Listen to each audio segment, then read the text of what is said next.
Bonjour et bienvenue dans les commentaires audio de Repos, un ensemble de vidéos que j'ai réalisées. Alors ce sont des vidéos en couleur de 6 minutes et 30 secondes qui tournent en boucle. Son support de projection est un mur blanc. Cette vidéo résulte d'autres travaux que j'ai entamés en deuxième année. Il s'agissait de parler de la chute du langage en présentant ce personnage inerte au sol. Je n'ai gardé que la position du personnage qui me plaît pour sa valeur poétique, en lui ajoutant le motif du sac de voyage rouge. C'est après avoir découvert le travail de Kenji Kawamoto, Drunkard's Heaven, que j'ai décidé de présenter ce personnage sous différents cadrages. Je partage avec lui le motif de l'homme au sol, mais diffère par la dimension sonore que j'ajoute et l'absence de jugement que je porte sur ce personnage. Là où son titre Drunkard's Heaven illustre sa série de photographies, mon titre Repos ne suggère qu'un état. De mes tests de cadrage, je n'en ai gardé uniquement deux. Celui-ci donc, et celui-là. Comme Kenji Kawamoto, j'aurais pu n'en faire que des photographies. J'ai choisi la vidéo car elle ajoute une dimension temporelle et sonore. Ici le son à valeur de berceuse, un cours d'eau, les oiseaux du matin. Ainsi elle repose le spectateur par un son plutôt agréable, nous mettant en face d'un personnage sans doute mort, bien qu'on ne puisse tirer aucune conclusion hâtive.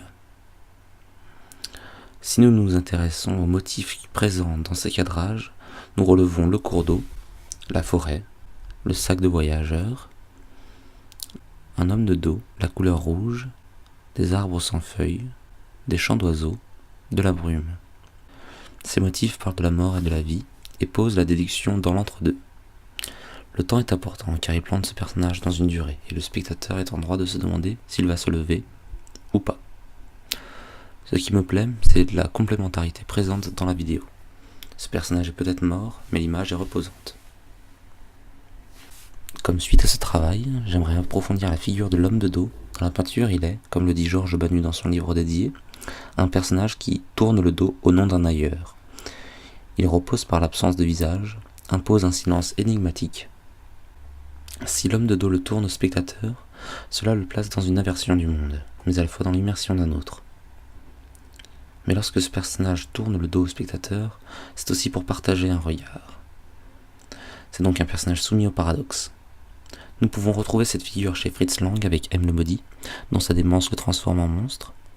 Dans les films de super-héros ou de western, position souvent adoptée par le héros ou l'ennemi, qui traduit des postures idéologiques radicales, ou encore dans ces jeux vidéo où vous incarnez un personnage et la plupart du temps, vous le voyez de dos comme si l'important n'est pas de voir son visage, mais plutôt de voir le monde qu'il explore.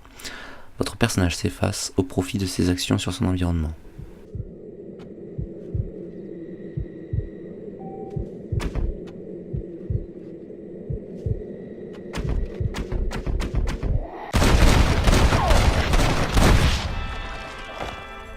L'imaginaire lié à l'homme de dos le définit comme un élément contestataire, singulier et indépendant.